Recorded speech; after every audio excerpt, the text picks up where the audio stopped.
To be honest நீங்கள் first வந்து எனக்கு நீங்கள் கன்சல்ட் பண்ண விதமாக இருக்கட்டும், கெமிக்கல் ட்ரீட்மெண்ட் பண்ணியிருக்கிறீங்கல்ல, ட்ரீட்டட் பண்ணி ஹேர்னால அந்த ஹேருக்கு வந்து நீங்கள் என்ன ப்ராடக்ட் அப்ளிகேஷன் கொடுத்தாலும் ஃபர்ஸ்ட் அதை கொஞ்சம் கான்சன்ட்ரேட் பண்ணிக்கணும். ஏன்னா அதில் தான் வந்து ட்ரைனஸ் ஜாஸ்தி வரும். ஸ்கேல்ப்புக்கு க்ளோஸாக இருக்கக்கூடிய ஹேர் வந்து ஆட்டோமேட்டிக்காக ஸ்கேல்பில் இருந்து அதோட மாய்ஸ்சர் எல்லாமே அதே எடுத்துக்கும். இப்போ நமக்கு எண்டு வர வர டிலே ஆகும். நம்ம எப்பவுமே எது ஃபோக்கஸ் பண்ணாலும் முதல்ல வந்து ஹேரோட பேஸில் கான்சன்ட்ரேட் பண்ணிக்கணும்.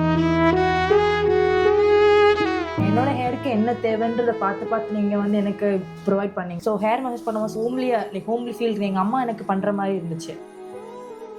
டீடாங்கிள் பண்ண மோஸ்ட்லேருந்து பார்த்து you told me to take it from the எண்ட்லுக்கு அப்புறம் தான் you must go to the scalp. And then hair wash பண்ண மோஸ்ட்லி யூ டோல் மீ எனக்கு ஹேருக்கு வந்து நீங்கள் வீட்டிலேருந்து ரெமெடி நேச்சுரலாக எப்படி நீங்கள் வந்து ரைஸ் வாட்டர் வச்சு எப்படி நீங்கள் வந்து ஃப்ரிட்ஜை போக்கலாம் அந்த மாதிரி நீங்கள் சொல்லி கொடுத்தீங்க. ஸோ பண்ண மோஸ்ட்லி எனக்கு வந்து எங்கள் அம்மா சொல்கிற மாதிரி எனக்கு ஃபீல் ஆச்சு. So it was so nice.